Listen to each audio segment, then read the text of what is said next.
안녕하세요. 책 읽어주는 여자 사랑책방입니다. 오늘 소개해드릴 책은 유재주 작가님의 공명의 선택 2권입니다.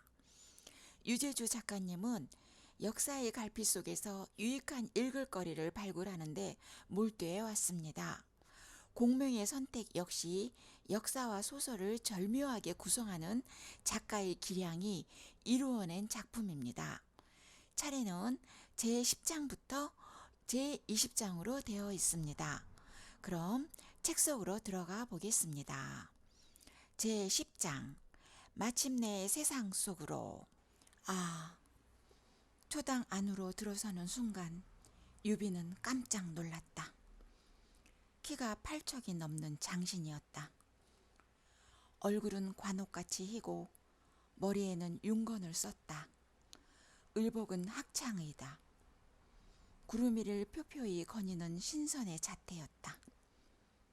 그러나 유비가 놀란 것은 공명의 그러한 자태 때문만은 아니었다.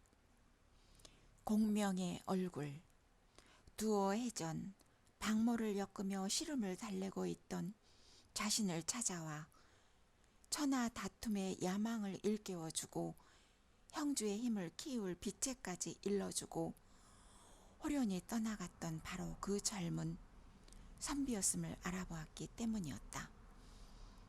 내가 품 안으로 날아들었던 용을 놓쳤구나.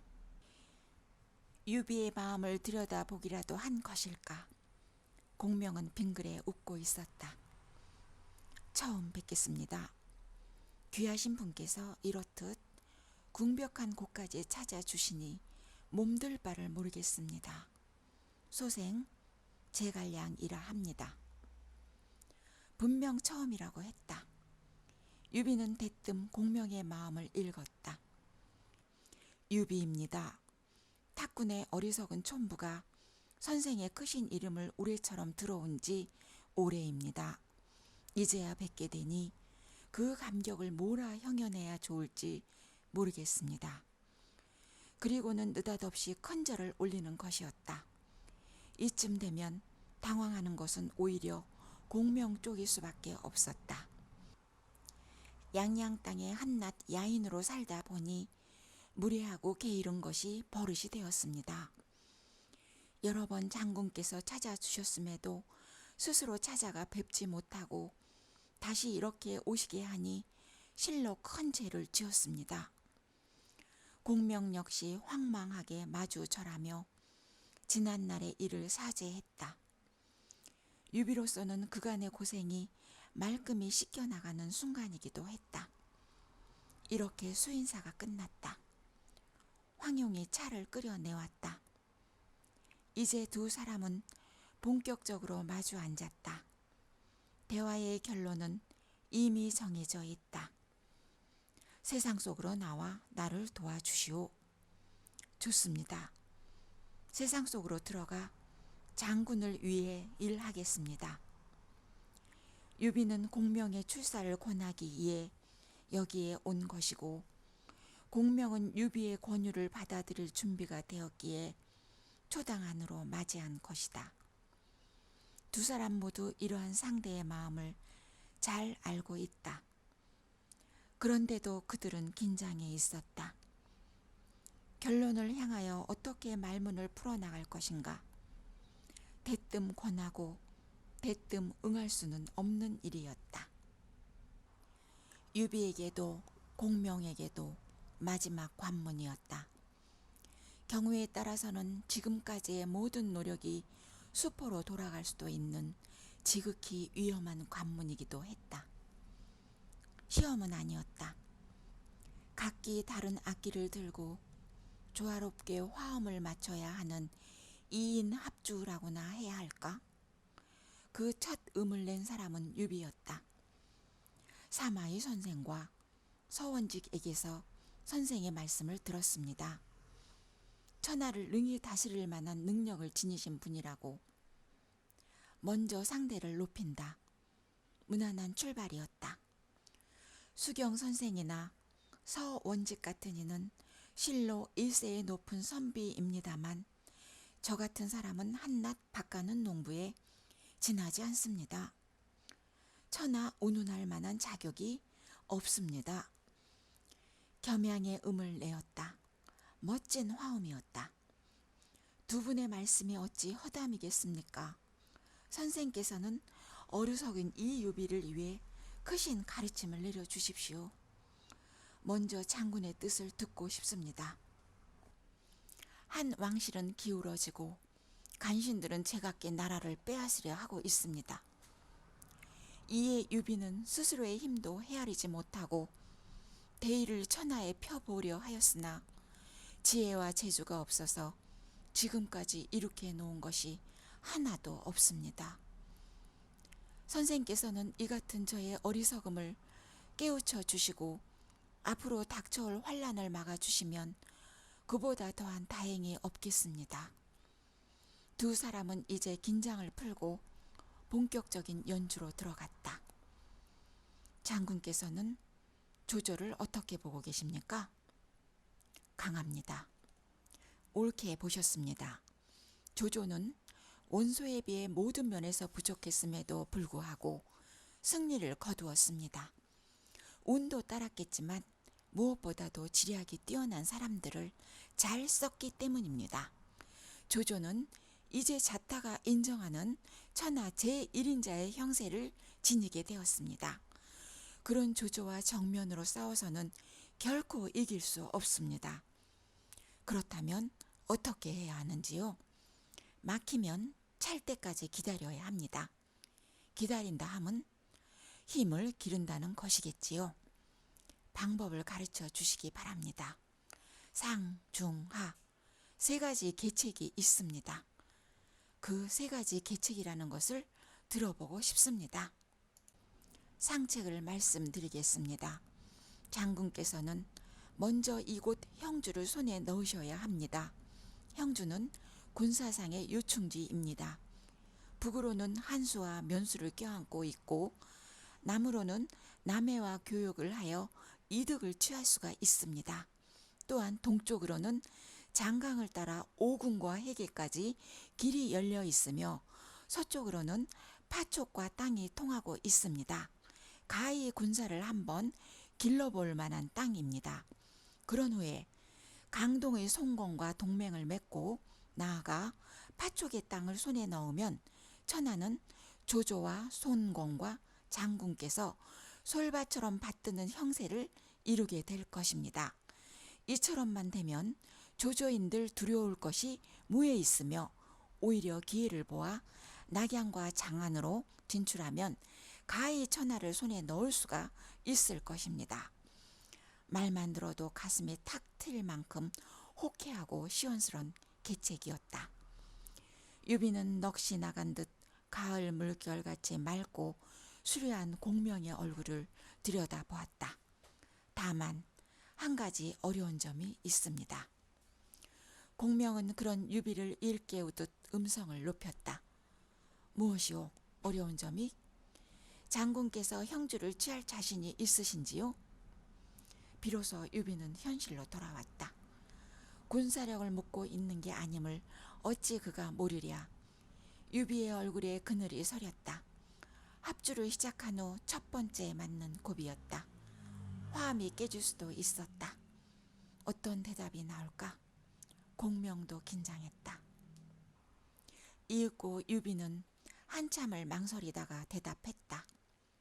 유경승은 나를 두터히 대해 주었소. 하지만 유표의 가신들은 장군을 눈의 가시처럼 여기고 있습니다. 공명은 즉각적으로 말을 받았다.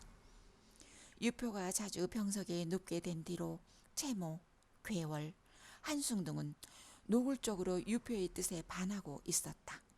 심지어는 유표의 주변에 첩자까지 심어 놓았다. 그들은 유표의 안전을 위하는 것이 아니라 자신들의 안전을 도모하고 있었다. 어쩌면 조조에게 형주를 바칠지도 모를 일이었다. 공명은 그 점을 깨우쳐주고 있었으나 유비는 여전히 고개를 흔들었다. 나는 여포가 되고 싶지 않소. 웃었다. 웃지 않아 할 대목에서 유비는 웃음을 흘린 것이었다. 그런데 그것이 공명에게는 매우 아름다운 웃음으로 비쳤다. 절묘한 대답이다. 이제야 유비의 실체를 보는 것 같은 느낌이 들었다. 이번에는 공명이 넋을 잃고 유비의 웃는 얼굴을 바라보았다. 중책은 어떤 것이오? 유비의 재촉에 공명은 정신을 차렸다. 잠시 생각을 가다듬고 나서 다음 말을 이었다. 송권입니다. 강동의 송권? 그곳에 뿌리를 내린 지 이미 3대째입니다. 손씨의 봉고장이기도 합니다. 송견, 손책이 다져놓은 세력을 그대로 이어받고 있을 뿐 아니라 사방으로 수로가 복잡하여 수비하기에 적합한 곳이지요. 조조만큼 강하지는 않습니다만 백성들이 명령에 잘 따르고 군사들은 물에 익숙합니다. 지모가 뛰어난 망녀들도 상당한 모양입니다. 선생의 가형께서도 그곳에서 활약하신다고 들었습니다. 제갈근을 말함이었다. 유비의 말에 공명은 잠시 말을 끊었다가 다시 이었다. 송권과는 동맹을 맺어야 합니다. 그를 적으로 삼아서는 장군께서는 결코 중원으로 진출할 수가 없습니다. 조조와는 맞서고 송권과는 동맹이라. 그런 후에 형주를 취하고 그 다음 역시 파촉을 손에 넣어 물자를 비축하여 낙양으로 향하는 것이 중책입니다. 좋군요. 유비는 고개를 끄덕이며 중얼거렸다. 무엇이 좋다는 것인가? 깃불이 흔들리고 있었다. 마지막으로 하책을 말씀드리겠습니다. 공명은 찻잔을 들어 차를 한 모금 마셨다. 유비도 목을 축였다. 일단 형주를 버리고 익주로 가는 것입니다. 익주는 험준하지만 옥토가 천리나 뻗어있는 천부의 땅입니다. 한 고조께서도 그 땅에서 일어나 천하를 이룩하였습니다. 제업과 인연이 깊은 곳이지요. 군사와 물자를 비축해 힘을 기르기에는 더할 나위 없이 맞춤한 땅입니다. 그럼에도 그곳의 주인인 유장은 어둡고 나약하여 잘 다스리지 못하고 있습니다. 백성들을 귀하게 여기지 않아 많은 선비들의 불만을 사고 있는 모양입니다. 밝은 주인을 원하고 있습니다. 장군께서는 황실의 후손인데다가 신의와 덕망이 사해에 널리 떨쳐 있습니다. 문 영웅들 가운데 으뜸이십니다. 파촉 사람들이 바라고 기다리는 밝은 주인이 될 수 있습니다. 그렇게 보아주시니 몸둘 바를 모르겠습니다. 그곳에서 여러 해 지내면서 군사를 기르고 식량을 비축합니다. 그런 후에 송권과 동맹을 맺고 형주를 차지합니다. 그리하면 역시 조조, 손권과 더불어 솥밥 같은 형세를 이루게 되고 기회를 보아 낙양으로 향하면 천하대업은 쉽게 이루어질 것입니다. 이것들이 제가 장군을 위해 꾀할 수 있는 3가지 계책입니다. 공명은 말을 마치고 유비의 얼굴을 쳐다보았다. 두 사람의 눈길이 허공에서 마주쳤다. 유비의 가슴은 격동하고 있었다. 공명의 수려한 얼굴을 보고 있자니 새로운 세계가 눈앞에 열리는 듯한 느낌이었다. 3가지로 말씀하셨지만 결국 하나이군요. 유비의 목소리는 떨리고 있었다. 옳게 보셨습니다. 상책이든 중책이든 하책이든 요체는 하나였다. 조조와 손권과 유비, 천하의 형세를 이러한 삼각구도로 이루어 가자는 것이 공명이 말하고자 하는 바였다. 이른바 천하 삼분의 계이다. 26의 나이로 몸을 일으켜 고향을 떠난 지 30년. 갈 길은 까마득한데 아직 변변한 근거지조차 마련하지 못한 유비였다. 더욱 서글프고 안타까웠던 것은 지나간 세월보다 아무런 대책도 없는 앞날이었다. 천하 삼분의 계. 그런데 이제 공명의 한마디로 자신이 가야 할 길을 훤히 보게 된 것이었다. 어찌 피가 끓지 않을 수 있겠는가. 이제 두 사람의 합주는 막바지로 접어들고 있었다. 유비도 공명도 자신이 내야 할 의미 어떤 것인지를 잘 알고 있었다. 선생의 말씀을 들으니 구름과 안개를 헤치고 푸른 하늘을 바라보는 듯한 느낌입니다. 제가 비록 미미하고 덕이 열부나 선생께서 비천하다 버리지 마시고 산을 내려와 주신다면 이 유비 마땅히 선생의 밝은 가르치심을 따르겠습니다. 양은 오랫동안 호미 들고 박 가는 것을 낙으로 삼아왔습니다. 세상 일에는 어울리지 않습니다. 유비 청의 공명은 빙그레 웃으며 고개를 저었다. 그러나 유비는 당황하지 않았다. 오히려 그 말을 기다리고 있었기라도 한 듯 즉각 눈에서 굵은 눈물방울을 떨어뜨렸다. 선생께서 나오지 않으시면 억조 창생은 어찌하란 말씀입니까? 순간 공명은 굉음을 들은 것 같은 착각에 빠졌다. 어마어마한 음향이요 감동적인 대단원이 아닐 수 없었다. 억조 창생은 어찌하란 말씀입니까? 이 한마디의 공명은 합주가 끝났음을 알았다. 더 이상의 말은 군더더기였다. 생각했던 것보다 유비는 더 큰 사람이었다.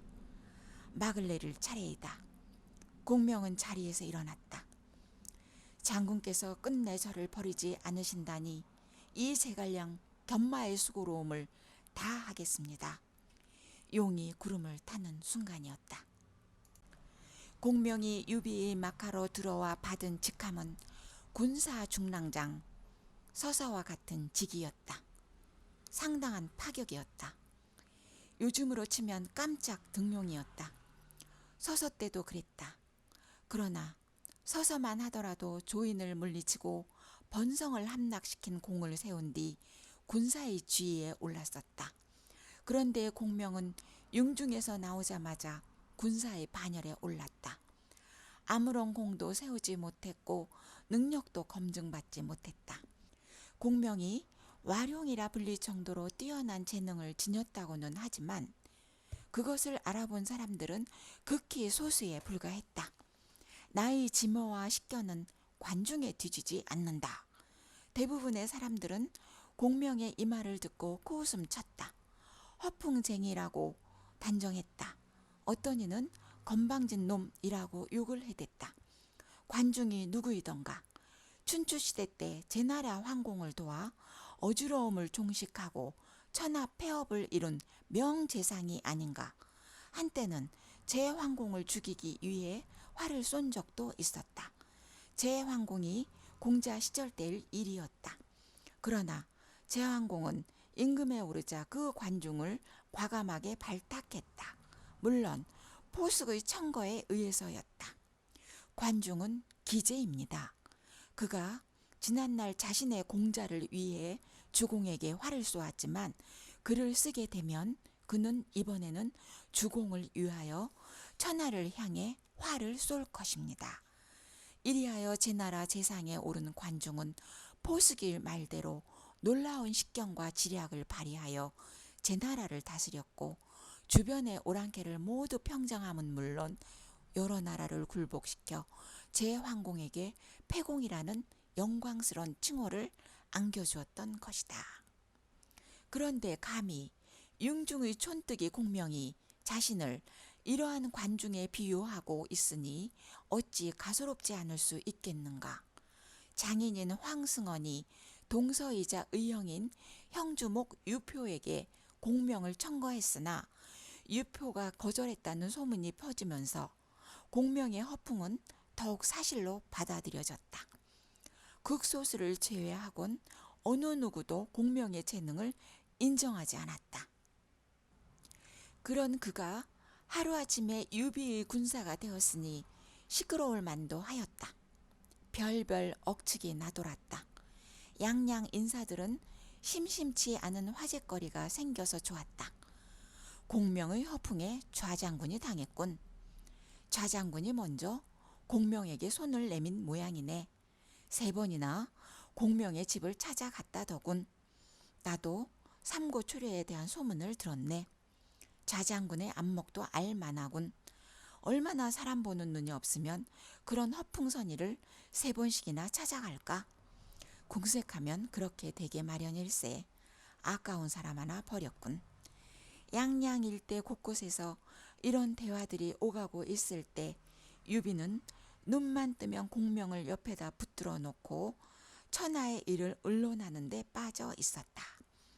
밥을 먹을 때도 공명과 한 탁자에서 먹었고 나들이 할 때도 언제나 공명과 말머리를 나란히 하였다. 내부에서도 반발이 일었다. 그 주동 세력이 관우와 장비였다. 그들은 유비가 공명의 초려를 3번씩이나 찾아갈 때부터 공명을 몹시 못마땅하게 여겼었다. 더욱이 공명이 나타나기 전까지만 해도 그 두 사람은 유비의 가장 가까운 측근이요 실세였었다.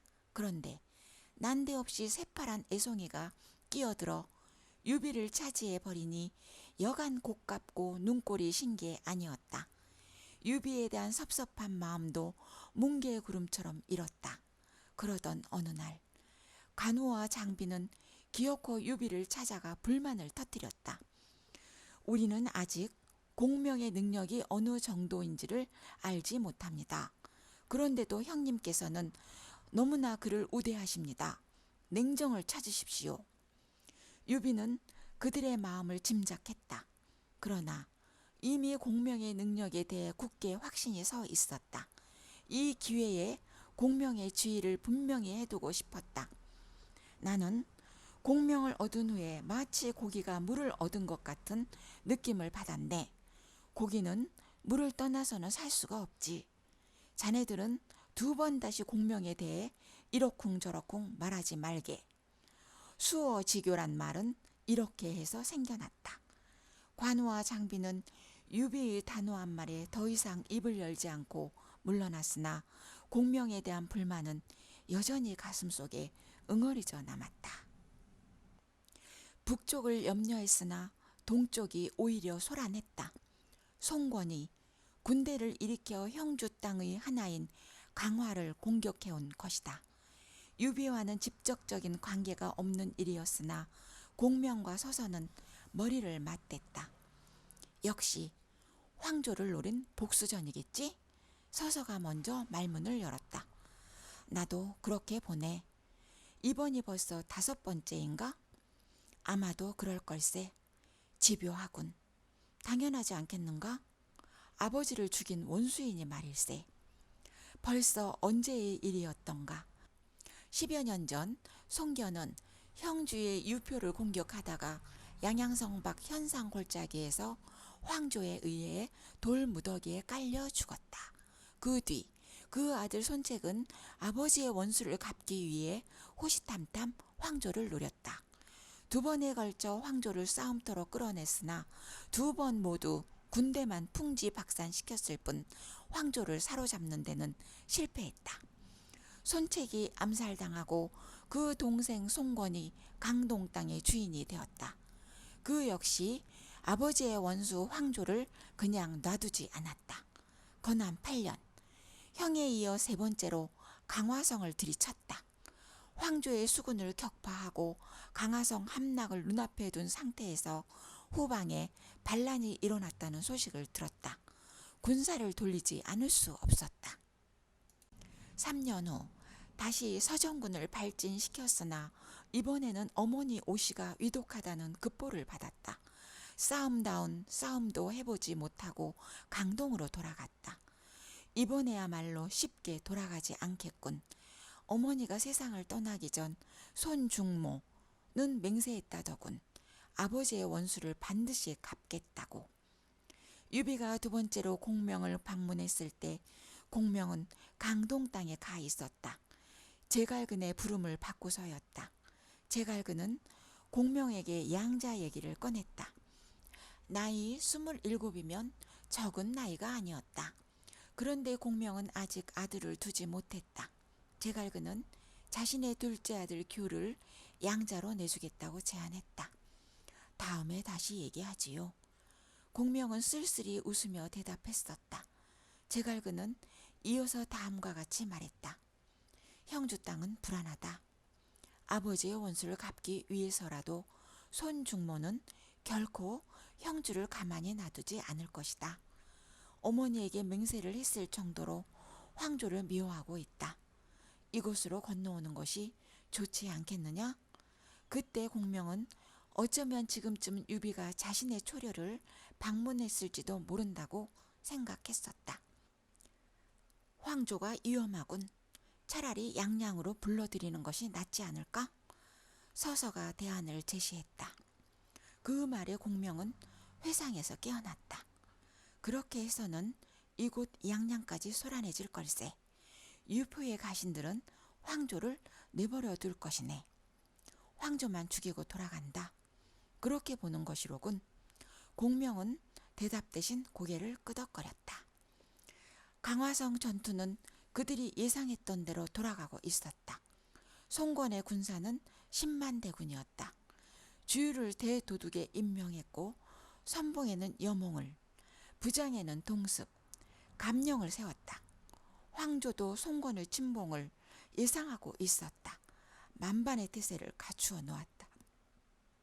전투는 명구에서 벌어졌다. 하구라고도 부른다. 장강과 한수가 만나는 곳, 수전이었다. 황조가 거느린 배는 몽충이라는 배였다. 선체 전체가 가죽으로 덮여 있고 좌우 측면에 구멍이 뚫려 있었다. 활과 노를 쏘는 구멍이었다. 전형적인 전투함이었다. 여차하면 적선을 들이받기도 한다. 몽충이라는 이름도 그래서 붙여진 것이다. 반면 동습, 감령 등의 거느린 배들은 쾌속선이었다. 커다란 몽충과 작은 쾌속선의 싸움이었다. 아무래도 몽충이 유리할 수밖에 없었다. 처음에는 그렇게 전개되어 나갔다. 그런데 쾌속선들이 몽충 사이를 돌아다니며 불화살을 날리면서부터 전세는 역전되었다. 명구 전투는 송권군의 승리였다. 이제 싸움은 육상전으로 변했다. 송권군은 손견의 원수를 갚기 위해 집중적으로 황조에게로만 달려들었다. 그 점을 잘 이용할 수도 있었으나 황조는 전술에 그다지 밟지 못했다. 그는 결국 송권군의 공세를 이겨내지 못하고 강화성을 탈출하여 형주로 달아나기 시작했다. 그러나 채 20리도 못 가서 감령의 군사들에게 앞길이 가로막혔다. 있는 힘을 다해 포위를 뚫으려 하였으나 결국 감령이 쏜 화살에 등을 맞고 죽었다. 복수는 끝났다. 송권은 황조의 목을 높이 매달고 강화성으로 들어갔다.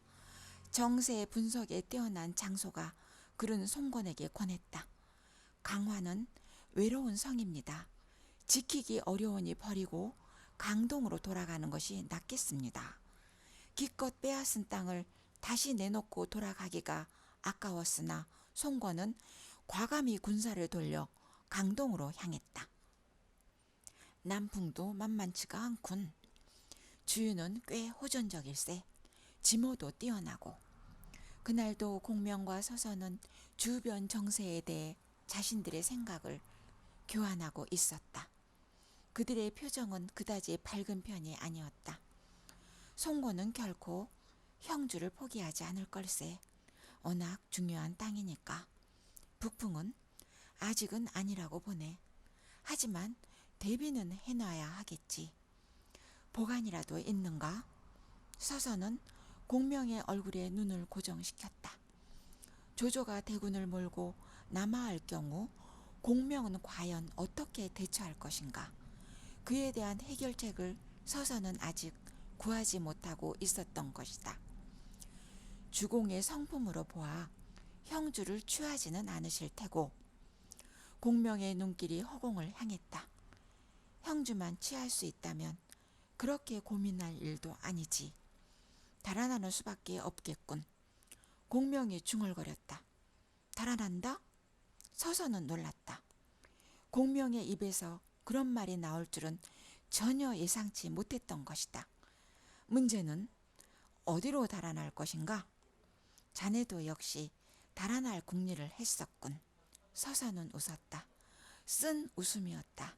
그때였다. 심부름하는 군사 하나가 달려와 유비의 말을 전했다. 주공께서 군사를 찾으십니다.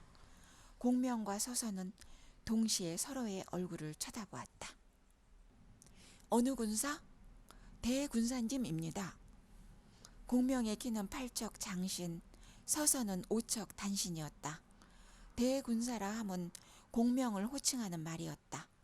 당연히 서서는 소군사라 불리었다. 두 사람 모두 입가에 웃음을 담았다. 헷갈리는군. 가보게. 나는 번성을 다녀와야겠네. 막사를 나온 서서는 번성으로, 공명은 유비에게로 갔다. 유비가 공명을 보자마자 말했다. 유경승에게서 급히 와달라는 전갈이 왔는데 무슨 일 때문이겠소? 공명이 지체 없이 대답했다. 아마도 강동의 군사가 황조를 죽인 일 때문일 겁니다.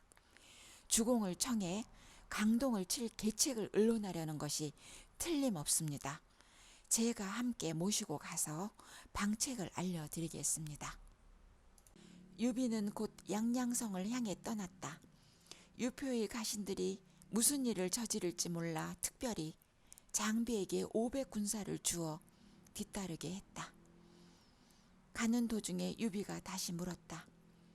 나보고 강동을 치라고 하면 뭐라 대답하는 것이 좋겠소? 송권과는 결코 원수를 맺어서는 안 됩니다.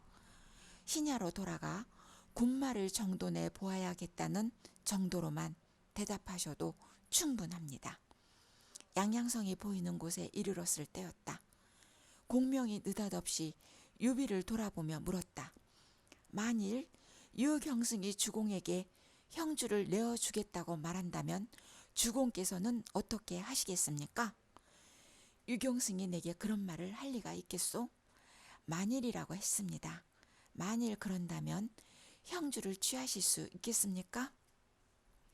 유비는 대답 대신 물끄러미 공명을 바라보았다.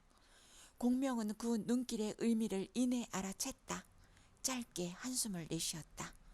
양양성에 당도했다. 유비와 공명은 객관의 짐을 풀고 곧 유표를 보러 들어갔다. 자리에 앉아 있었으나 얼굴에는 병색이 더욱 짙었다. 유표는 처 조카 사위인 공명을 보자 묘한 웃음을 지어 보였다. 자네가 유공에게 출사했다는 소식은 들었네. 공명이 고개를 숙이며 조용히 대답했다. 재주가 부족하여 잘 모실지 두려울 따름입니다. 유표는 공명의 대답을 듣는 둥 마는 둥 고개를 끄덕이다가 유비를 돌아보며 말했다. 황조가 송건을 수하 장수들에게 죽임을 당하고 강화성과 하구 일대는 쑥대밭이 되었다고 하오. 그 어린 놈이 나를 우습게 본 게 틀림없어. 마음 같아서는 당장이라도 강동으로 쳐들어가고 싶으나 유공도 알다시피 나는 병이 몸에서 떠나질 않고 있어. 바라건대 유공께서 나 대신 원수를 갚아주시오. 군사와 배는 충분히 빌려드리겠소. 공명이 짐작한 대로 강동의 일이었다. 유비는 곰곰이 생각하는 척하다가 천천히 입을 열었다. 군사를 일으켜 강동을 치는 것은 어렵지 않으나 그 틈을 타 조조가 내려온다면 그 일을 어떻게 감당하시겠습니까? 유비는 거절하고 있는 것이 아니었다. 유표를 염려하고 있는 것이다. 옆에 앉아있던 공명조차 깜짝 놀랄 정도로 절묘한 대답이었다. 유표는 잠시 그런 유비를 바라보다가 길게 한숨을 쉬며 말했다. 유공의 말이 맞소. 나는 이제 늙고 병들어 형주를 다스릴 힘도 없구려. 강동 치는 일은 그만두고 아예 이곳으로 옮겨와 나를 도와주는 것이 어떻소? 내가 죽은 뒤에도 유공이 이 땅을 맡아 주인이 되는 것이 좋겠소. 그것이 형주를 위해서 가장 좋은 방법이 아닐까 하는 생각을 전부터 해보았소. 마치 이곳으로 오는 도중 나누었던 공명과 유비의 대화를 듣기라도 한 듯한 말이었다. 유비는 깜짝 놀라 두 손을 내저었다. 공명은 한편으로는 유표를 살피면서 다른 한편으로는 유비에게 눈짓을 보냈다. 그러나 유비는 그런 공명을 못 본 척 서둘러 유표에게 작별 인사를 던지고 관사를 나왔다. 객관으로 돌아온 공명은 자신의 방으로 들어가 혼자 탄식했다. 쉬운 길을 놔두고 먼 길을 돌아가게 생겼구나.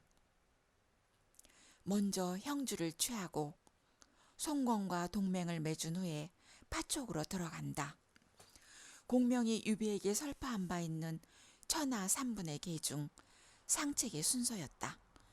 그러나 그 상책은 유비의 어짐으로 인해 이루어지기가 힘들게 되었다. 그렇다면 중책을 선택할 수밖에 없다. 송건과의 동맹, 그런 후에 형주와 파촉이다. 손권과 동맹을 맺기 위해서는 몇 가지 사전 준비가 필요하다. 그 첫 번째로 형주를 떠나야 했다. 유표에게 의지한 채로 동맹을 맺는다는 것은 배신이나 다름없었다. 배신은 천하의 인심을 잃는다. 인심을 잃은 군웅은 결코 천하를 손에 잡을 수 없다. 여포가 대표적인 인물이었다. 형주를 떠나면 어디로 갈 것인가? 공명은 고심하고 있었다. 서서에게는 달아난다는 말로 표현했었다. 조조는 강하다. 그의 대군이 남아하면 어쩔 수 없이 형주를 떠나야 한다. 달아나는 것이 아니고 무엇인가. 유비가 형주를 취할 마음이 없는 한 어찌됐든 그들은 형주를 버려야만 했다. 밖에 인기척이 일었다. 시동의 발소리다. 무슨 일이냐? 유 공자께서 오셨으니 잠시 건너오라는 분부이십니다. 유 공자라면 유표의 장남 유기가 분명했다. 천성이 어질고 부지런하였으나 강건하지 못한 것이 흠이었다. 몸도 마음도 약했다. 어려서 생모를 잃고 계모 채씨의 손에서 자랐다. 공명과 성장 과정이 비슷하다.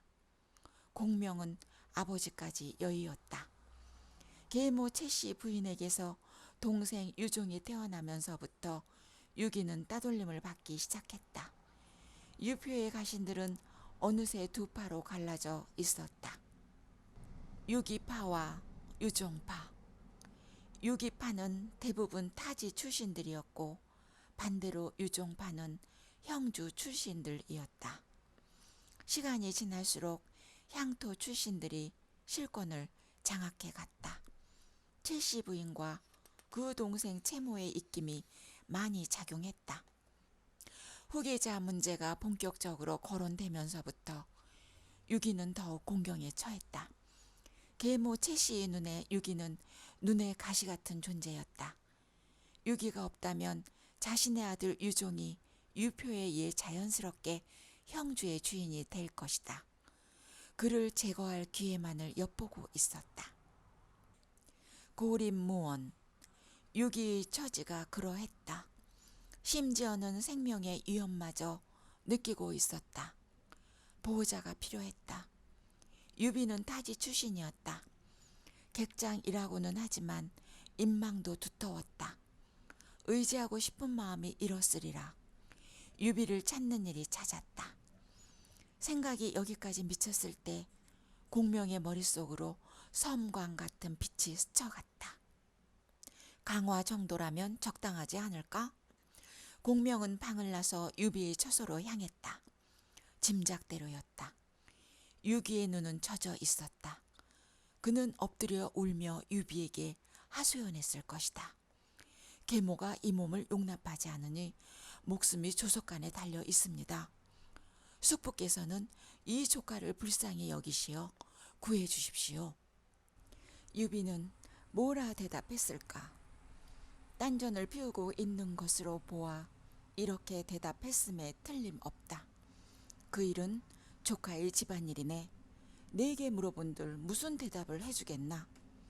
그래도 유기가 소매를 놓아주지 않자 공명을 부른 것이 분명했다.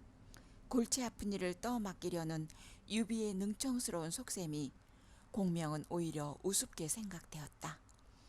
웃음이 터져 나오려 했으나 유기의 젖은 눈을 보고 겨우 참았다. 아니나 다를까 유비는 공명을 보자마자 반가운 기색으로 맞았다. 여기 조카가 몹시 어려운 처지에 빠져 있어. 군사께서는 조카를 위해 계책을 마련해 주실 수 있겠지요? 그러나 공명은 이미 마음에 작정해 둔 게 있었다. 고개를 내저으며 대답했다.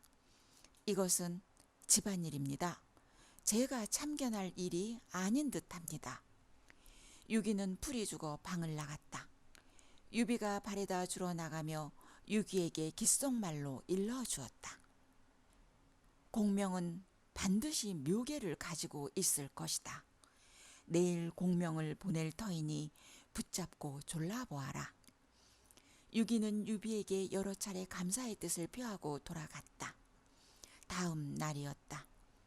유비는 공명을 불러 전날 방문한 답례로 유기에게 술 한 병을 갖다 주라고 부탁했다. 모든 것이 바라는 대로 진행되고 있었다. 공명은 빙그레 웃으며 술병을 받아 유기가 거처하는 곳으로 갔다. 유기는 반갑게 맞이하며 공명을 후원 정자로 인도했다. 사다리를 타고 오르내려야 할 정도로 높은 누각이었다. 누각에는 주한상이 차려져 있었다. 공명이 올 것을 예상하고 차려놓은 것이 분명했다. 그러나 공명은 모르는 척 유기와 마주 앉아 술을 마시며 이런저런 얘기를 나누었다.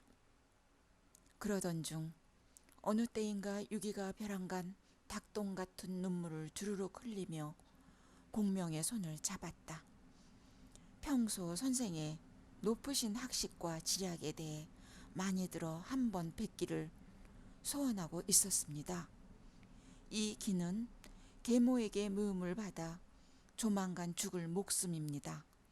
선생께서는 부디 저를 위해 좋은 계책을 내려주시기 바랍니다. 저는 손으로 온 사람입니다. 어찌 고륙간의 일을 간섭할 수 있겠습니까? 만일 이 일이 밖으로 새어나간다면 오히려 해가 더 클 것입니다. 경솔히 행동하지 마십시오. 이렇게 말하고 공명은 손을 떨치고 일어나 정자 아래로 내려가려고 했다. 그런데 어느 틈에 치워놓았는지 사다리가 보이질 않았다. 이건 지나치군. 공명은 이런 개교를 낸 유비의 얼굴을 떠올리며 쓴 웃음을 지었다. 그때 유기가 다시 공명의 옷자락에 매달리며 애원했다. 지금 이곳은 하늘로 오를 수도 없고 땅으로 내려갈 수도 없습니다. 천지 사이에 선생과 저 둘뿐입니다. 선생의 말소리는 오로지 제 귀로만 들어올 수 있습니다. 부디 가르침을 내려주십시오. 공명은 그런 유기를 물끄러미 내려다 보다가 얼굴빛을 고치며 입을 열었다. 알겠소. 일단 자리에 앉읍시다. 유기는 자리로 돌아가 공명의 입만 쳐다보았다. 부탁드립니다. 공명은 정자 아래 후원의 뜰을 둘러보며 지나가는 말처럼 중얼거렸다. 옛날 신생은 안에 있어 목숨을 잃었고 중이는 밖에 있어 안전했지요. 그것뿐이었다. 이것이 무슨 말인가? 유기는 재빠르게 머릿속으로 생각을 움직였다. 신생은 춘추시대 진나라 헌공의 아들이다. 중이 역시 진헌공의 아들로서 신생의 동생이기도 하다. 신생은 세자였고 중이는 공자 신분이었다. 진헌공은 말년에 여희라는 여자에게 빠져 아들 해제를 낳았다. 여희는 자신의 소생인 해제를 세자로 세우기 위해 여러 가신들과 짜고 신생과 중이를 제거할 모략을 꾸몄다. 영모의 누명을 씌워 두 공자에게 사약을 보냈다. 여기까지는 나와 똑같은 상황이다. 세자 신생의 측근들은 그에게 다른 나라로 망명하여 후일을 도모할 것을 권했다. 그러나 신생은 망명을 거절했다. 아버님을 버리고 어찌 나라 밖으로 도망갈 수가 있겠는가? 나의 억울함은 언젠가 풀릴 것이다. 깨끗하게 죽겠다. 그리곤 여의가 보낸 약을 먹고 죽었다. 반면에 중이는 여의가 보낸 사자의 눈을 피해 담장 밖으로 달아났다. 사자는 칼을 휘둘렀지만 중이의 옷소매만 잘랐다. 중이의 방랑 생활 20년, 떠돌아다니기도 참 많이 떠돌아다녔다. 그리곤 고국으로 돌아와 왕위에 올랐다. 그의 나이 62세. 그가 바로 제황공에 이어 두 번째 폐업을 달성한 진문공이다. 안에 머물러 있던 신생은 죽었고 밖으로 나간 중이는 살았다. 여기까지 생각이 미치자 유기의 눈은 반짝였다. 얼굴에 생기가 돌기 시작했다. 공명선생, 기쁨에 겨워 절을 하려는데 공명이 제지하며 물었다. 어디로 가실 작정이요? 차차 생각해 보겠습니다. 강동의 송권이나 파촉의 유장 정도가 적당하지 않을까 하는 생각을 언뜻 했다. 강화가 아마도 비어있지요? 역시 지나가는 말투였으나 유기는 심상이 흘려듣지 않았다. 강화는 형주 땅입니다. 중이 때와는 사정이 다르겠지요. 박은 박희대, 양양성 박 정도면 충분합니다. 그래야 언제든지 후일을 도모할 수 있을 게 아니냐는 공명의 말이었다. 유기의 눈이 번쩍 빛났다. 공명은 단순히 망명의 지혜를 가르쳐 주려는 것이 아니라 그 다음 순서까지 일러주고 있었다. 강화는 군사 요충지이다. 강동을 경계하려면 군사를 길러야 했다. 군사를 모집하고 군량을 비축하는 것은 극히 당연한 일일 것이다. 명분도 있다. 힘을 기른 후에 기회를 보아 양양성으로 입성하면 영락없는 진문공의 귀환이었다. 유기는 이제야 살 길이 보이는 것 같았다. 황조의 후임으로 강화 태수를 자청한다면 채모도 반대하지 않을 것입니다. 채모는 채모대로 공자가 험지로 나가기를 바라고 있을 테니까요. 공명이 마지막으로 누르듯 한마디 했다. 선생의 가르치심은 절대로 잊지 않겠습니다. 유기는 몇 번이고 절을 올린 후 사다리를 가져오게 했다. 며칠 후 공명은 유기가 강화 태수에 임명되어 양양성을 떠났다는 소식을 들었다. 이제 남은 것은 부풍뿐이로군. 조조는 서서히 기지개를 켜고 있었다. 그동안 내려온 삼공 제도를 폐지하고 모든 권한을 승상으로 일원화 하였다. 새로운 인물들을 두루 등용하여 좌우에 거느렸다. 모계, 최염, 사마이 같은 이가 바로 그들이었다. 그중 특히 사마이는 장래에 크게 쓸 신진 제목이었다. 사마이의 자는 중달, 한에 온 땅 사람이었다. 그의 할아버지 사마전은 영천태수를 지냈고 아버지 사마방은 경조윤을 역임한 바 있다. 그의 형 사마랑 역시 주부 벼슬을 하고 있다. 그는 아버지를 따라 허도로 올라왔다가 조조의 눈에 들었다. 학식을 높이 사설하기보다는 임기응변에 뛰어난 그의 재주가 마음에 들었기 때문이었다. 순욱의 뒤를 이을 제목이다. 그러나 아직 중책을 맡기지는 않았다. 문학연이라는 한직에 두었다. 내정도 내정이려니와 조조는 바깥일에 더 관심을 쏟았다. 송권이 황조를 공격해 죽였답니다. 유표는 아들 유기를 강화태수에 임명하여 경계를 강화한 모양입니다. 남쪽의 일들이 속속 보고되었다. 강동과 형주의 싸움인가? 조조는 가는 눈을 반짝 빛내며 물었다. 기대에 찬 듯한 표정이었다. 그렇지는 않은 것 같습니다. 송권은 곧 강화에서 철수했고 유표 또한 군사를 내지 않았다고 합니다. 순욱이 조용히 대답했다. 약은 놈들이로군. 그렇습니다. 그들은 승상의 남정을 두려워하고 있습니다. 조조가 턱수염을 쓸어 만지다가 문득 생각난 듯이 물었다. 유비는? 순욱이 그런 조조를 바라보며 속으로 중얼거렸다. 또 유비병이 도지셨군. 조조가 경계해야 할 군웅들은 아직 도처의 산지에 있었다.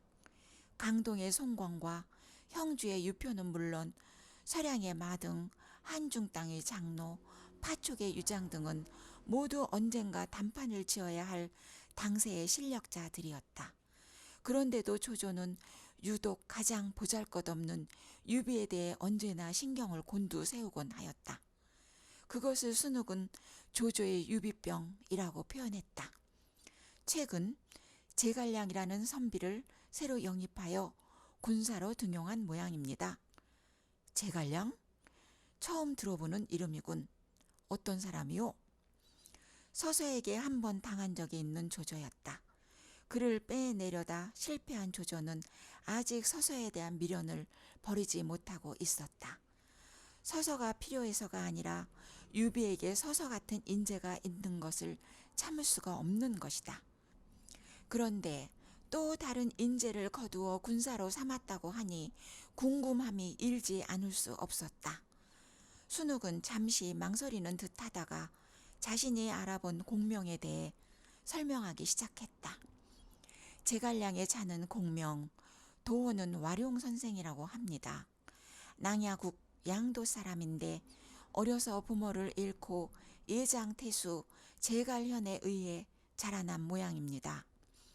양양의 융중에 숨어 살며 학문을 닦았는데 그 재주가 하늘을 주름잡고 땅을 뒤엎을 만하다 하여 와룡이라는 도를 얻었다 합니다.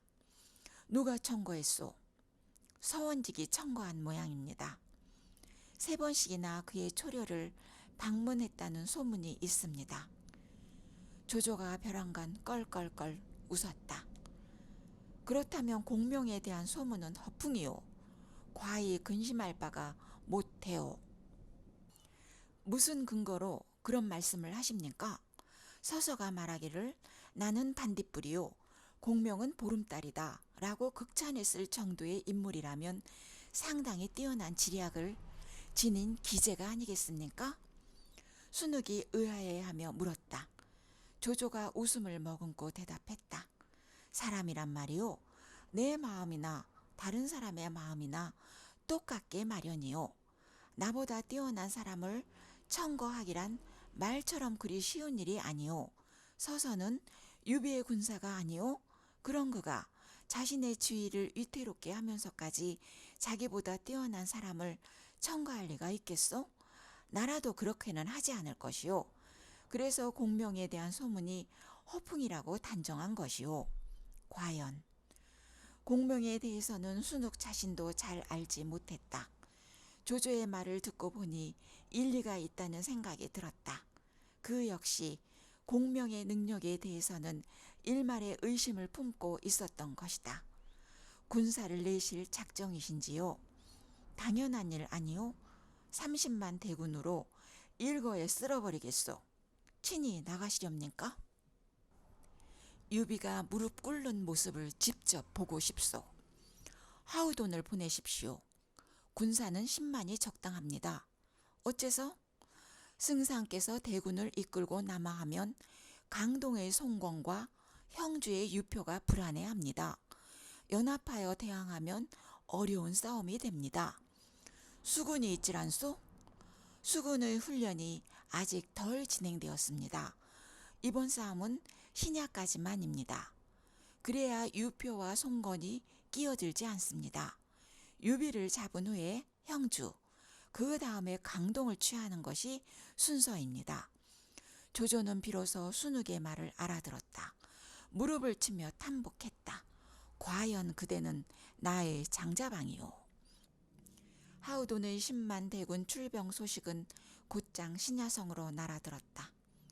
유비는 급히 공명을 찾았으나 전날 서서가 있는 번성으로 건너갔다는 심부름꾼의 대답이었다. 하필이면 이럴 때 사람을 번성으로 보내는 한편 대책을 의논하기 위해 관우와 장비를 불렀다.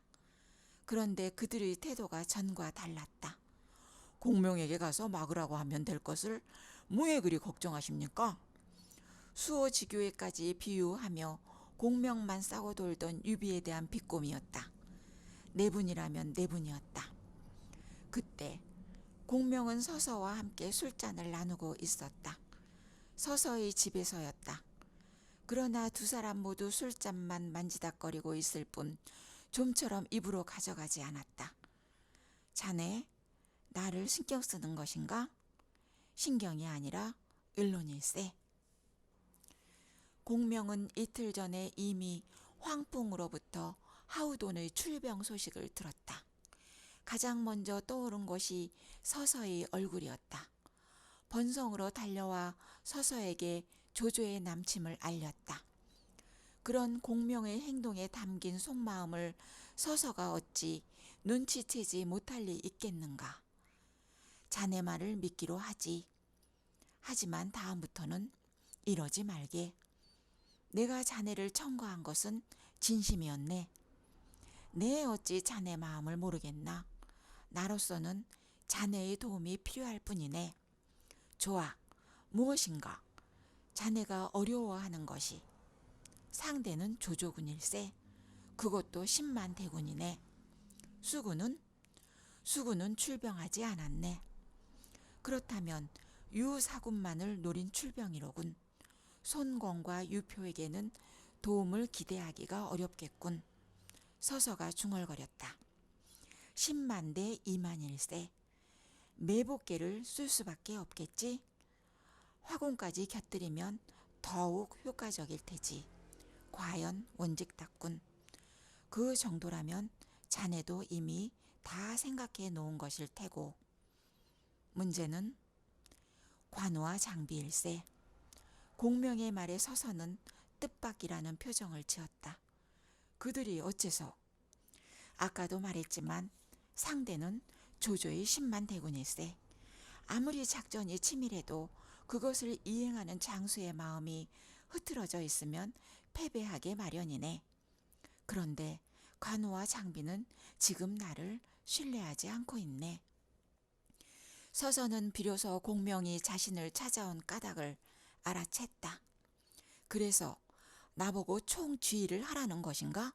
바로 그거네. 자네 말이라면 관우와 장비도 군소리 없이 따를 게 아니겠나? 언젠가는 부닥쳐야 할 일 아닐까? 이번 싸움은 유사군에게 매우 중요하네. 그러니까 더욱 자네가 전면에 나서야 할 것이 아닌가. 내가 나서면 패배할 걸세. 내게 좋은 생각이 있네. 이대로만 하면 관우와 장비도 자네 주의를 따르지 않을 수가 없을 것이네. 그리고는 공명의 귀전에 대고 잠시 속삭였다. 다 듣고 난 공명은 활짝 웃으며 무릎을 쳤다. 좋은 개교일세. 말발굽 소리가 요란하게 들리더니 서서의 집 앞에서 멈췄다. 서서가 공명을 돌아보며 말했다. 대군사를 부르러 온 모양일세. 소군사도 함께. 두 사람은 마주보고 웃었다. 하우돈이 대군을 이끌고 신야성을 향해 쳐들어온다고 하는데 이를 어찌하면 좋겠소이까? 유비는 공명과 서서를 보자마자 매달리듯 물었다. 주공께서는 아무 염려하지 마십시오. 공명이 이미 다 대책을 마련해 놓았습니다. 서서가 유비를 안심시켰다. 그게 사실이요? 유비는 공명을 돌아보며 확인하듯 물었다. 그렇습니다. 주공께서는 걱정하지 않으셔도 됩니다. 다만 공명은 말하다가 말꼬리를 흐렸다. 유비가 얼른 물었다. 다만 무엇이 문제요? 관우와 장비가 제 영을 잘 따르지 않을까 두렵습니다. 대저병권이란 삼군의 지휘권이요 최고 책임자의 위세입니다. 만일 지휘권자가 그 권한을 잃고 위세를 지니지 못한다면 이는 물고기와 용이 강호를 벗어나 헤엄치려는 것과 다를 바 없습니다. 어찌 파도를 헤치며 강물을 가로지를 수가 있겠습니까? 주공께서 만약 이 양을 믿으신다면 주공의 보검과 페인을 잠시 제게 내려주십시오. 유비는 공명이 말하려는 바를 금방 알아챘다. 지체 없이 병권의 상징인 보검과 페인을 끌러 공명에게 내주었다. 공명은 곧 사람을 보내 모든 장수를 장청에 불러 모았다. 관우와 장비는 못마땅한 얼굴로 장청으로 들어왔다. 공명이 주변 지도를 펼쳐놓고 각 장수들에게 준엄한 목소리로 영을 내렸다. 방망파 왼쪽으로 산이 하나 있는데 이름을 예산이라 하오. 그 오른편으로는 숲이 있는데 이름하여 알림이라 하오. 두 곳 모두 군사를 숨겨둘 만한 곳이오. 관훈장은 1,000군마를 거느리고 예산에 매복해 있으시오. 적병이 지나가더라도 공격하지 말고 그대로 통과시켜야 하오. 그러면 얼마 안 있어 남쪽 산에서 불이 일 것이오. 그때 산을 나와 적의 병량과 무기를 빼앗아 몽땅 태워버리시오. 아시겠소? 관우는 가타부타 대답 없이 묵묵히 앉아 있었다. 그런 관우를 못 본 채 공명은 계속 영을 내렸다. 관평과 유봉은 마른 나무와 풀을 준비해 방만파 뒤편으로 돌아가 숨어 있다가 초경 때 적병이 당도하거든 얼른 사방에 불을 놓으시오. 분부대로 하겠습니다. 장익덕은 1,000군마를 거느리고 알림 속에 매복해 있다가 남쪽에 화강이 일거든 일거에 뛰쳐나가 적의 병량을 모조리 태우시오. 장비 역시 냉소를 머금은 채 아무 대답도 하지 않았다. 공명 또한 그런 그를 무시하고 조은에게로 눈길을 돌렸다. 조자룡은 선봉장을 맡아 주시오. 단 명심해야 할 것이 있어. 절대로 이기려 하지 마시오. 아시겠소? 네. 대답은 했지만 조은의 얼굴에도 미심쩍어하는 기색이 역력히 드러났다. 각 장수들에게 임무를 부여한 공명은 비로소 유비를 돌아보며 마지막으로 말했다. 주공께서는 서원직과 함께 군사를 이끌고 뒤에 계시면서 후원만 해 주시면 됩니다. 이것이 관우의 심사를 뒤틀리게 한 것일까? 묵묵히 앉아있던 관우가 자리에서 일어나 비꼬듯 물었다. 우리들이 싸우는 동안 군사는 무엇을 하오? 나는 그저 여기에 앉아 성을 지키겠소. 공명이 태연히 대답했다. 그러자 장비가 큰 소리로 웃으며 빈정거렸다. 하하하, 그거 참 편하겠소이다. 나도 성이나 지킬까 하오. 순간 기다렸다는 듯이 공명이 얼굴빛을 바꾸며 준엄히 외쳤다. 여기 주공에게서 받은 보검과 페인이 있어. 영을 어기는 자가 있다면 가차없이 목을 베겠소. 삽시간에 장청의 분위기는 살벌하게 변했다. 관우와 장비는 예기치 않은 공명의 호령에 일단 입을 다물었지만 마음속으로는 여전히 공명을 깔보는 생각을 품었다. 쟤까지 게 무슨 관중이라고 앉아서 싸움 지시를 한단 말이냐? 계책이 맞는지 안 맞는지는 어디 한번 지켜보자. 제11장 양양성의 눈물. 신야성 안에 마련한 공명의 저택. 저택이라고 했지만 아담했다. 별땅도 화초를 심어놓은 정원도 없다. 안채와 바깥채뿐이다. 이따금씩 산책을 즐기는 뒤뜰의 소나무 한 그루가 그 저택의 유일한 자랑거리였다.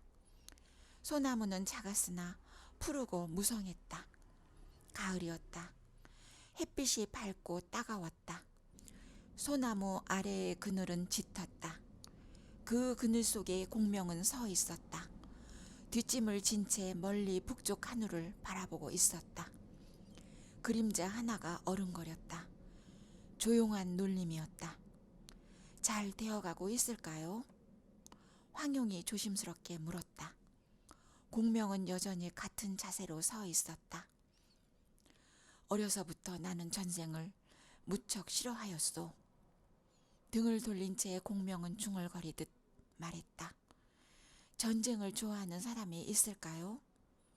아니, 싫어하는 것이 아니라 무서워하였소. 죽는다는 것은 두려운 일이요. 어머니, 아버지, 현, 숙부, 나는 많은 죽음을 보아왔소. 사람은 누구나 다 죽습니다. 죽이는 일은 더 끔찍할 것이요. 지금 저기 방만파에서는 죽고 죽이는 일이 벌어지고 있어. 어쩔 수 없는 일이지요. 나는 전쟁이 싫소. 전쟁을 막아보고 싶었소. 싸움이 없는 세상을 만들어보고 싶었소. 이것이 나의 어릴 적 꿈이었소. 내가 융중을 나온 까닭을 부인은 알고 있겠지요? 알고 있습니다. 그대는 모를 것이요. 지금 나의 기분을. 전쟁과 사륙은 다르오. 나는 사륙자가 되고 싶지 않소. 그것이 지금의 나의 꿈이오. 저기가 어딘가? 방만파라는 곳입니다. 그 뒤로 나구천이 흐릅니다. 진격하라! 하우도는 전쟁을 즐기는 사람이었다. 패국 초연 사람이다. 14살 때 어떤 사람이 스승을 모독했다 하여 그를 살해했다. 사람들은 그를 호거를 기계가 있는 사람이라고 칭송했다. 조조가 동탁을 타도하기 위해 군사를 일으켰을 때 처음 전쟁에 따라 나섰다. 그로부터 지금까지 수십 차례의 전투를 치렀다. 서주 대학살 직후 여포를 추격하던 중 눈에 화살을 맞았다. 화살을 뽑으니 눈알이 뽑혀 나왔다. 그 눈알을 그대로 씹어먹었다. 애꾸가 된 하우돈을 사람들은 맹하우라 불렀다. 하우돈은 그런 사람이었다. 시대가 사람을 만드는가 난세였다. 하우돈뿐 아니라 대부분의 사람들이 전쟁을 즐기고 있었다. 이전 우금등이 하우돈의 뒤를 따랐다. 공명이란 자는 어디에 있는가? 하우돈은 상대를 너무 모르고 있었다. 모르면 경계라도 해야 했다. 이제 보니 서서라는 자도 허명뿐이었구나. 그는 북벌에 참가하고 돌아온 직후였다. 승리의 기분에 들떠 있었다. 조은이 이끄는 2000 기마병을 보고 깔깔 웃어댔다. 방만파 깊숙이 추격해 들어갔다. 길이 좁고 수목은 빽빽합니다. 매복을 조심하십시오. 이정과 우금이 일깨워졌을 때에야 비로소 느껴지는 것이 있었다. 모두 말머리를 돌려라. 앞으로 나가서는 안 된다. 그러나 때는 늦었다. 등 뒤에서 함성이 일며 한 줄기 불길이 숲에서 솟아올랐다. 길 옆은 갈대숲과 억새풀이었다. 삽시간에 사면 팔방이 불길 속에 잠겼다. 적병은 보이지 않았다. 아군끼리 넘어뜨리고 밟고 하였다. 겨우 불구덩이를 빠져나오자 한때의 군마가 길을 가로막았다. 봉을 눈에 가슴까지 늘어뜨린 삼각수, 관우였다. 싸울 마음이 일지 않았다. 관우 또한 쫓지 않았다. 이번엔 장비였다. 친척 동생인 하우란이 장비의 창에 찔려 죽었다. 전원 퇴각하라! 하우도는 악을 썼다. 싸움은 오히려 유비군이 즐기고 있었다. 그들은 악착같이 추격하지 않았다. 그저 주인 잃은 말과 식량 실은 수레만을 탈취하거나 불태웠다. 싸움은 싱겁게 끝이 났다. 관우는 청룡도에 피를 묻히지도 못했다. 그런데도 대승이었다. 2만이 채 못되는 유비군이 10만의 대군을 하룻밤 사이에 괴멸시켜버린 것이었다. 20년 동안 전쟁터를 돌아다녔지만 이런 싸움은 처음이었다. 직접 참가하지 않았더라면 아무리 얘기해도 믿지 않았을 것이다. 우리가 무엇을 했지? 장수들이 한 것은 거의 없었다. 그저 눈에 띄는 대로 불을 질러댔을 뿐이었다. 그런데도 결과는 어마어마했다. 신기하군. 장비가 중얼거렸다. 자존심이 강한 관우는 아무 말도 하지 않았다. 관우와 장비는 말머리를 나란히 하여 신야성으로 향했다. 나구천을 건너자 미축과 송건이 군사를 이끌고 마중 나오는 게 보였다. 그 사이로 작은 수레 하나가 미끄러지듯 앞으로 나왔다. 수레 위에 윤건을 쓰고 학창을 입은 공명이 부채를 들고 조용히 앉아 있었다. 눈이 부셨다. 신성 같은 모습이었다. 관우와 장비는 공명을 보자 약속이나 한 듯 말에서 뛰어내렸다. 그러고는 공명의 수레 앞으로 나가 공손히 허리 숙여 절을 올렸다. 수고하였소. 공명은 빙그레 미소를 짓고 있었다. 신야성은 축제 분위기였다. 백성들은 거리로 쏟아져 나와 개선하는 유비군을 맞이했다. 그들이 가장 두려워하는 존재는 조조였다. 조조군은 강하다. 그리고 잔인하다. 서주 대학살 이후 이러한 소문은 전국 각지로 퍼져나갔다. 형주는 조조와 가장 근접해 있다. 그들은 언제 있을지 모를 조조군의 침공에 늘 가슴을 조였다.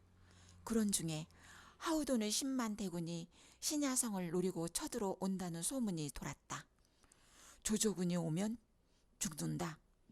모두들 공포에 떨었다. 미리 짐을 싸서 남쪽으로 피난을 떠난 사람도 있었다. 유비군이 조조군을 막기 위해 출격했다. 방어선은 방만파, 공명이라는 젊은 선비가 총사령관이라고 했다. 방어군의 총 병력은 2만. 아무도 유비군의 승리를 점치지 않았다.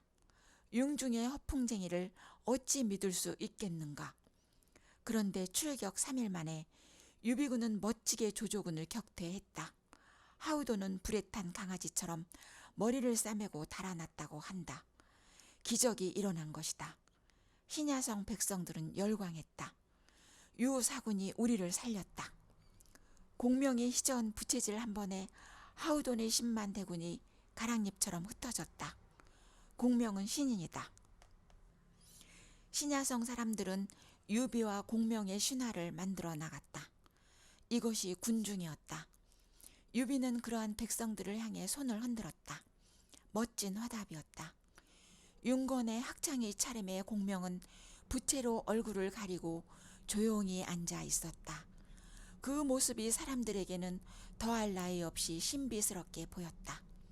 사람들은 자네가 요술을 부린 줄 알고 있네. 서서가 웃으며 말했다. 그것은 정말 곤란한데. 어쩔 수 없는 일 아닌가? 그들이 그렇게 생각하면 그런 거지. 그만큼 조조군에 대한 두려움이 컸다는 증거일세. 공명은 백성들의 심리를 잘 파악하고 있었다. 그러나 그는 정치적인 사람은 아니었다. 환상에 빠질 성격도 아니었다. 오히려 그는 지극히 현실적인 사람이었다. 비록 이번 싸움은 이겼다고 하나 조조의 힘을 꺾었다고 볼 수는 없네. 그러나 어쨌든 이긴 것은 이긴 것이네. 오늘 하루쯤은 기분을 풀어도 상관없지 않은가? 그런 면에서 서서는 공명과 정반대의 성격이라고 할 수 있었다. 싸움은 오히려 지금부터 시작이네. 조조가 친히 대군을 이끌고 내려오면 어려운 싸움이 되겠지. 형주를 어떻게 해볼 수 없을까? 아직도 미련을 버리지 못했는가? 주공의 성품으로는 어쩔 수가 없네. 그것에 반해 자네나 나나 몸을 던진 것 아닌가? 형주는 헌실이네. 정말 어쩔 수 없군, 자네란 사람은. 공명과 서서는 유비를 찾아갔다. 유비는 두 사람을 위해 특별히 주한상을 마련했다. 어떤 면에서 유비는 단순한 성품의 소유자였다. 그는 방만파 전투의 승리에 도취되어 있었다. 신묘한 전술이었소. 그에게 내일의 걱정은 없는 것 같아 보였다. 한 조직의 우두머리는 이러한 면도 지니고 있어야 하는 것인가? 공명은 잘 알 수 없었다. 그는 어린애처럼 들떠 있는 유비를 바라보며 속으로 쓴 웃음을 지었다. 우두머리는 환상, 참모는 현실. 내일의 일을 정확히 꿰뚫어 보는 것이 자신의 역할이라고 공명은 생각했다. 주공, 하우돈이 폐에 돌아갔으니 이번에는 조조의 친정군일 것입니다. 조조라는 이름의 유비는 술이 깨는 표정이었다. 조조? 언제쯤이겠소? 전환이 빠른 것 또한 유비의 장점이었다. 조만간입니다. 어쩌면 지금쯤 조조는 친히 원정군의 진영을 짜고 있을지도 모르겠습니다. 공명의 말에 유비는 불안한 눈빛을 띄었다. 그렇다면 어찌해야 좋겠소? 제게 조조군을 깨트릴 계책이 하나 있습니다. 공명이 목소리를 낮춰 말했다. 그게 무엇이오? 단 주공의 도움이 필요합니다.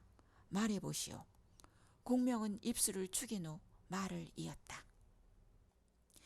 오늘은 여기까지 읽겠습니다. 끝까지 들어주셔서 감사합니다.